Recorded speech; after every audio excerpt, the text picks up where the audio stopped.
Ik sta hier bij Matthäus en bij Nadine. Ze zijn allebei community librarians voor de BIP. Moeilijk woord. Hallo. Wat betekent het? Wat betekent dat? Dat is een hele moeilijke Engelse inderdaad term, vind ik. We proberen eigenlijk onze prachtige gemeenschap met elkaar te verbinden, samen met de collectie, met onze bibliotheek. Ja, dat doen we wel zowel fysiek in de bieb als online natuurlijk. We hebben online ook superveel e-books en cursussen. Community librarians, eigenlijk wat Matthäus al zegt. Wij proberen echt als bibliotheek in de gemeenschap te staan en de verbindingen te zoeken en te leggen met onze collectie. Heel mooi. En dit jaar hebben jullie als thema, jaarthema, geluk. Wat betekent dat voor jullie?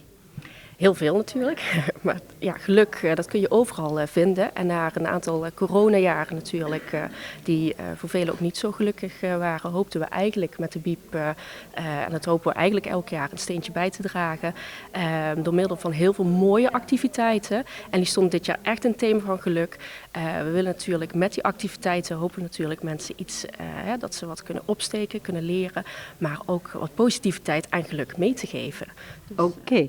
Ik ben heel nieuwsgierig naar die activiteiten. Kun jij daar iets over vertellen? Zeker. We hebben een geweldige schrijfcursus gehad bijvoorbeeld.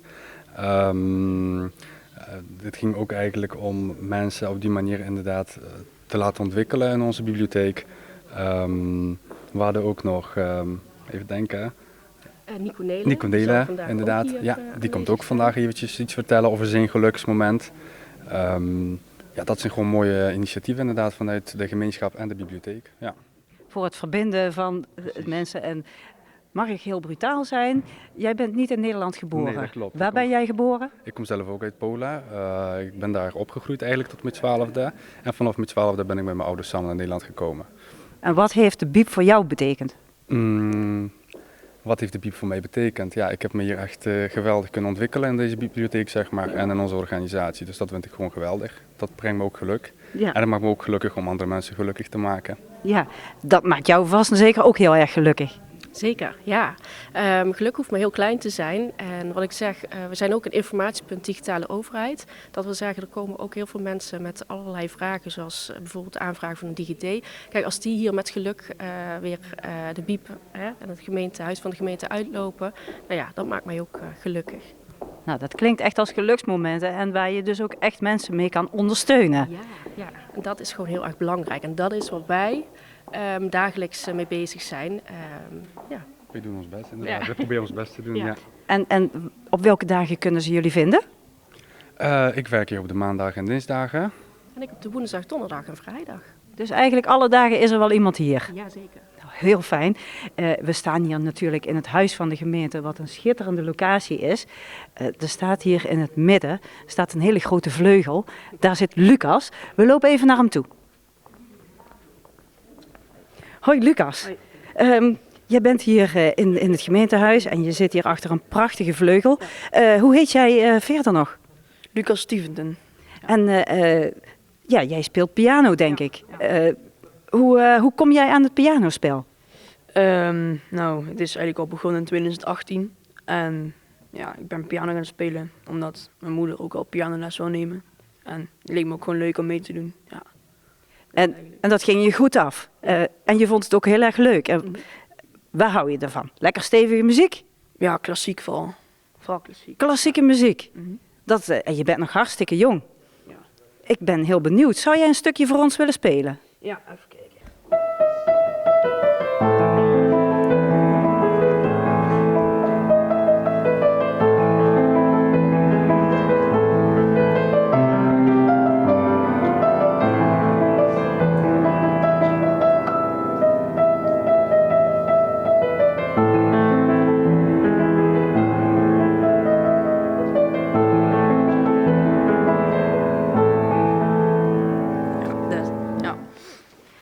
Daar zijn we weer.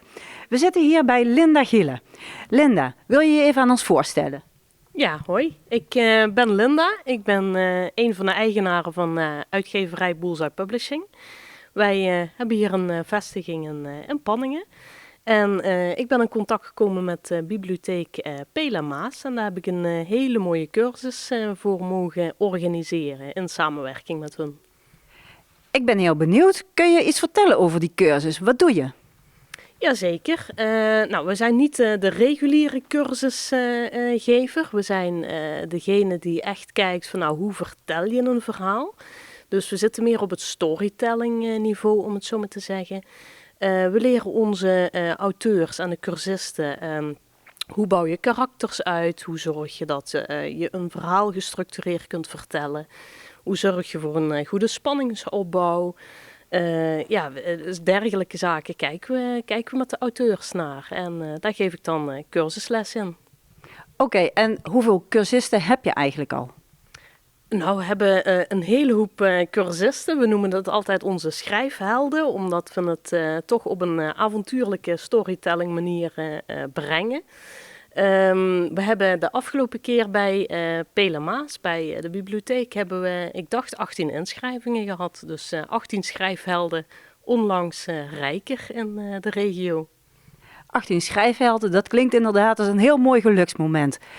Linda, ik weet niet of ik je dit mag vragen, maar ik heb gehoord dat jij bezig bent met een bijzonder project. Zou je daar iets over willen vertellen of wil je dat nog liever geheim houden? Nou, ik wil wel een klein tipje van de sluier oplichten, inderdaad. Nou, ik ben uitgever en ik geef dus cursussen inschrijven en boeken maken. Ik ben zelf ook schrijver, dus dat is voor sommige mensen nieuw. Ik heb een heel mooi project mogen opperen op provinciaal niveau. En dat betekent dat ik op dit moment bezig ben met het schrijven van een sprookjesboek voor kinderen. De sprookjes zijn 31 sprookjes. Die zijn gebaseerd op de regionale volksverhalen en de sages en de mythes. Dus de bedoeling is dat van ieder volksverhaal, iedere gemeente, dat er een heel mooi verhaal wordt opgetekend.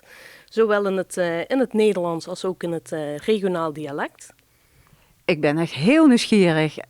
Weet je al ongeveer wanneer we daar iets van kunnen verwachten? Nou, we zijn achter de schermen al meer dan een jaar daar heel druk aan bezig. En excuses, de voorbereidingen komen nou tot een einde. Dus we verwachten dat we ergens rondom september een officiële publicatie naar buiten mogen brengen. Oh, nou dat valt reuze mee. Ja, dus volgend jaar in de herfst kunnen we al iets van jullie lezen of van jou lezen. Ja, daar ga ik wel vanuit inderdaad. Ja. Hoe kunnen mensen jou eigenlijk bereiken? We zitten hier in Panningen. We zijn een vrij toegankelijke partij, al zeggen we het zelf. We vinden het fijn als mensen gewoon de telefoon pakken of een mailtje sturen, contact leggen met ons. We zijn te vinden in bibliotheken, we zijn te vinden in heel veel kringen regionaal. Dus we zijn vrij makkelijk te bereiken. We zijn overal en nergens eigenlijk. En we willen ook heel toegankelijk zijn. Dus ze kunnen heel gemakkelijk even bij de biep binnenlopen. En dan weten ze jou in elk geval wel te lokaliseren. En dan kunnen ze ook schrijfheld worden. Dan kunnen ze ook schrijfheld worden, inderdaad. We zijn met Bibliotheek Pela Maas nu aan het kijken dat we een vervolg aan het opzetten zijn voor de schrijfcursus die we al gehad hebben. En we zijn nu ook aan het kijken van hoe gaan we dat vervolg en hoe gaan we eventueel een community bouwen van schrijfhelden in de regio. Ja, nou, lijkt me heel interessant. Is het ook voor iedereen weggelegd? Ja, het is voor iedereen weggelegd die echt een passie heeft voor het vertellen van verhalen, voor het schrijven van een verhaal.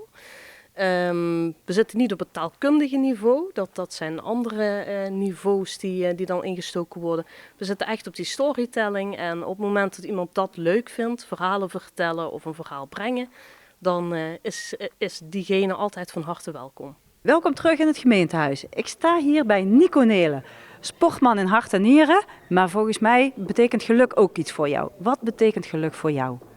Nou, geluk voor mij betekent in eerste instantie, als je uitgaat van de boeken die ik geschreven heb, een beetje in de buurt van jezelf komen. Want als dat is, dan ben je gelukkig, dan ben je jezelf en dan straal je dat uit. En is iedereen altijd maar gelukkig? Ik denk het niet. Nee. Ik denk het echt niet. Want die afstand tussen de mens en zichzelf is vaak heel erg groot. Daar gaan mijn boeken over, om daar gereedschappen in aan te geven waar de mensen iets mee kunnen. Dus je coach daarin. Kun je daar nog iets over vertellen? Ja, coachen is een heel apart woord. Coachen is vooral die weg wijzen naar jezelf toe. Dus niet wat ik wil, maar vooral die gereedschappen aangeven, zoals bijvoorbeeld dromen of gebeurtenissen. Echt wat speelt er af in jezelf. En dat gebruiken om de interesse vooral in jezelf te krijgen, zonder dat je daarbij de omgeving tekort doet. Ja. Jij geeft ook lezingen volgens mij, dat doe je op verschillende plekken. Ja, dat doe ik voor bedrijven, dat doe ik voor bibliotheken, dat doe ik voor verenigingen. En dan gaat het over dit onderwerp, waar mensen echt behoefte aan hebben. Want heel veel, daar zijn problemen, die zijn echt ver weg van geluk. En dat zijn er meer dan je denkt. Ja, en heb je daar een verklaring voor? Nou, de verklaring die is eigenlijk heel eenvoudig. In deze wereld, het klinkt een beetje hoogdravend misschien, maar word je voortdurend van jezelf afgehouden, verleid door materialisme. Het is nooit goed genoeg, je moet voldoen aan een bepaald beeld. Op alle vlakken. Je ziet op tv het allermooiste en daar wil je aan voldoen en daar gaat het helemaal niet om. Daar zit het helemaal niet, daar moet je het niet zoeken. Voor mij zit geluk eigenlijk ook wel in liedjes. Heb jij ook een liedje wat voor jou geluk betekent? Nou ja, voor mij betekent geluk het liedje Langs het tuinpad van mijn vader. Gewoon, want dat gaat over veranderingen. En als je bij jezelf in de buurt wil komen, ja, dan zal je ook wat moeten veranderen, vaak. En wil je dat, kan je dat, enzovoort. Dus dat liedje geeft dat heel mooi aan. Dan gaan we vragen of we dat vandaag nog kunnen horen. Heel fijn. Ik zit hier bij Kim. En Kim, volgens mij heb jij een heel gelukkig moment, want ik zie dat jij hoogzwanger bent. Ja, dat klopt. Daar word ik inderdaad heel gelukkig van. En wanneer komt de spruit? Ongeveer 27 januari. Oké, dat is al bijna. Het kleine geluk komt eraan. Zeg Kim, jij bent voorlezer in de Biep. Vertel eens, hoe vaak kom je? Ik kom 1 keer in de maand, iedere derde woensdag van de maand, lees ik voor in de Biep in Maasbree. In Maasbree, daar woon je ook? Ja, daar woon ik. Ja. En kom je dan alleen? Nee, dan kom ik samen met iemand van mijn werk. Dat is een bezoeker van een voorliggende voorziening. En we komen dan iedere derde woensdag van de maand van 3 tot 4 voorlezen in de Biep samen. En wie kan er allemaal komen? Kinderen van 0 tot en met 6 jaar. En dan lees jij voor uit bijvoorbeeld? Nou ja, Dikkie Dik over de kerst. Vooral in het thema van wat op dat moment speelt in de Biep. Dus over geluk, maar ook over de herfst, de boswachter. Noem het maar op. Nou, over geluk weet jij inmiddels alles van. Ja, dat klopt. Wil je nog een klein stukje voorlezen? Ja, dat kan. Ja.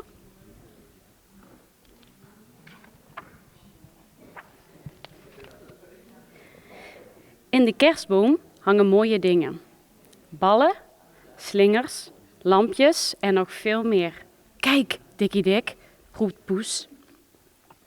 Een kerstkransje. Dikkie Dik en Poes Muis eten het koekje op. Knabbel, knabbel, dat is lekker. Misschien hangen er nog meer in de boom. We zullen eens kijken. Ja, hier één en daar nog één. Hap, hap, hap. Dikkie Dik en Poes Muis eten alle kerstkransjes op. Nou, dat klinkt als een heel mooi verhaal. Ik weet zeker dat de kinderen daar heel veel plezier aan gaan beleven.